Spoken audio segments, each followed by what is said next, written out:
Nehemiah was a trusted man, a cupbearer in the palace of the Persian king. His job was simple but sacred. Taste the wine before the king drank it, making sure it was safe. He lived in luxury, but his heart belonged somewhere else, in a city hundreds of miles away called Jerusalem. One day, messengers arrived from Judah. They told him that the walls of Jerusalem were still in ruins. The gates had been burned down, and the people of God were living in shame, with no protection, no honor, and no hope. So Nehemiah sat down and wept. Then he fasted. After that, he prayed. You see, when God gives you a burden, you can't ignore it. It pulls on your soul until you respond.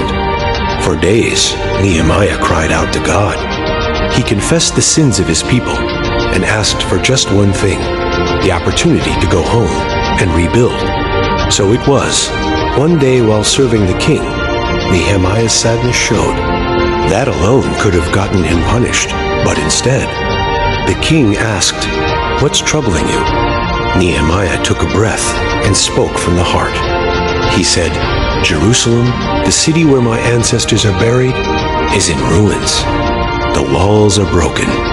The gates are burned. Please send me to rebuild it." The king didn't hesitate. He gave Nehemiah permission to go. But more than that, he gave him protection and provision for the journey.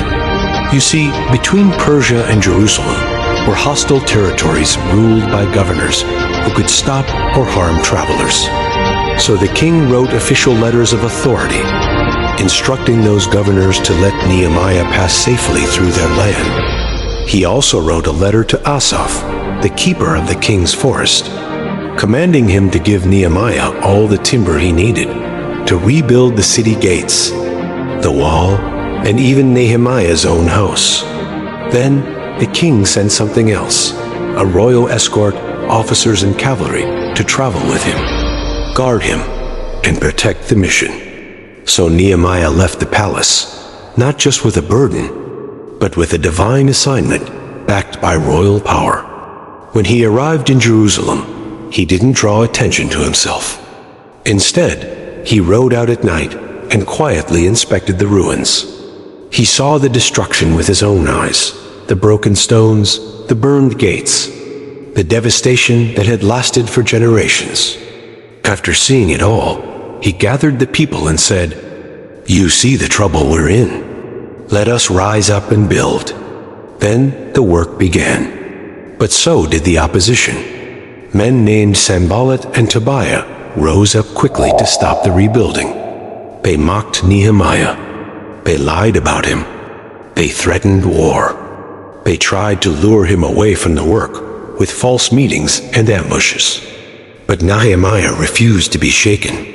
When they tried to distract him, he sent back one sentence, a sentence that has echoed for thousands of years.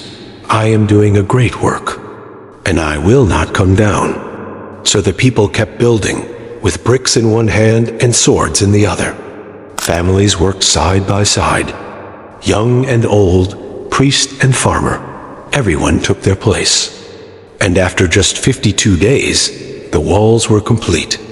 What had been broken for over 100 years was restored in less than 2 months, because Nehemiah answered a burden and didn't quit when the enemy came close. You see, Nehemiah wasn't famous. He wasn't a soldier. He was a servant with a calling, and when God gave him the vision to rebuild, he didn't delay. He obeyed. So it was that Nehemiah became a rebuilder of ruins, a restorer of safety, and a living reminder that God can use anyone to carry out his plan, if they're willing to rise up and stay on the wall. Closing line for viewers. If you know that God has placed something heavy on your heart, a broken family, a broken church, a broken city, don't back down. Keep building. Stay focused. And when the pressure comes, answer like Nehemiah, "I am doing a great work, and I will not come down."